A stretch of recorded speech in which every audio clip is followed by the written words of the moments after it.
भारत के विदेश मंत्री एस जयशंकर ने 26/11 हमले पर बोलते हुए यूएनएससी को जमकर लताड़ लगाई है और गुस्से में काफी कुछ उन्होंने अमेरिका, चाइना और पाकिस्तान को भी सुनाया है।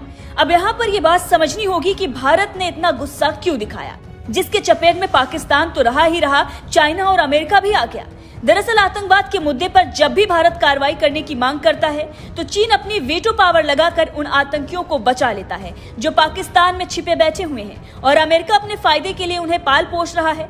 दरअसल गुस्सा इस बात का भी है कि आतंक की खेती करने वाले पाकिस्तान को ग्रे लिस्ट से बाहर कर दिया गया है और इससे भारत को बहुत बड़ा खतरा है, क्योंकि चीन अपने फायदे के लिए पाकिस्तान का इस्तेमाल करके भारत को नुकसान पहुंचाने में कोई कसर नहीं छोड़ेगा।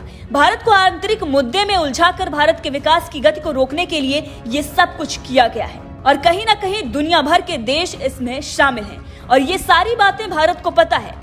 इसीलिए भारत के विदेश मंत्री एस जयशंकर ने किसी को नहीं छोड़ा और सबको लपेटे में लिया। साथ ही ये भी बताया कि बदला अभी बाकी है।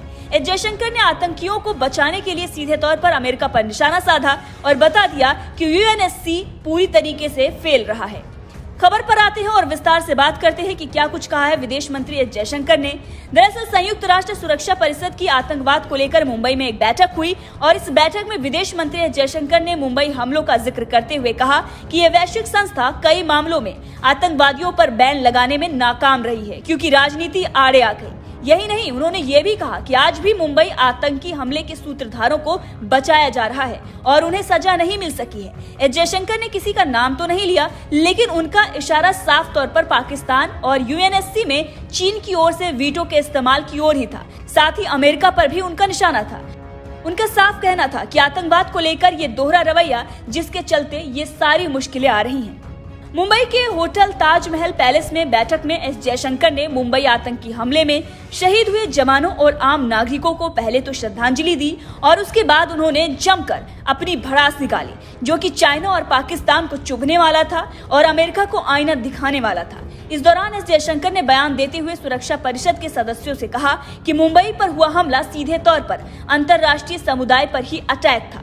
इस हमले से पहले कुछ देशों के नागरिकों की पहचान की गई थी और उन्हें ही मौत के घाट उतारा गया। अब इस तरह से संयुक्त राष्ट्र सुरक्षा परिषद के हर सदस्य को एक तरह से आतंकवाद ने चुनौती दी थी। एस जयशंकर ने आगे भी कहा कि इस हमले में भारतीय पुलिस बलों के 18 जवान शहीद हुए थे। इसके अलावा ताज होटल के 12 स्टाफ मेंबर्स की जान चली गई थी। सुरक्षा कर्मी भी अपनी ड्यूटी करते हुए शहीद हुए थे। इस मौके पर हम शहीदों को नमन करने के साथ ही उनकी बहादुरी को भी सलाम करते हैं। वहीं इंटरनेशनल कम्युनिटी से भी सहयोग की अपील करते हुए विदेश मंत्री ने ये कहा कि हम सभी को एकजुट होकर ये संदेश देना चाहिए कि आतंकवादियों के आगे नहीं झुकेंगे और उन्होंने जो किया उसके लिए कभी माफ नहीं किया जाएगा। 26/11 आतंकी हमले को कभी भुलाया नहीं जाएगा। पीड़ितों के साथ न्याय होगा, बदला अभी बाकी है।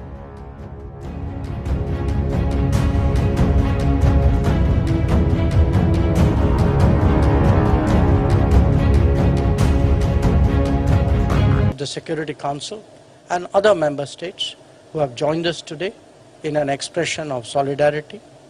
Together, we should send out the message that the international community will never give up on holding terrorists accountable and delivering justice. 26/11 will never ever be forgotten.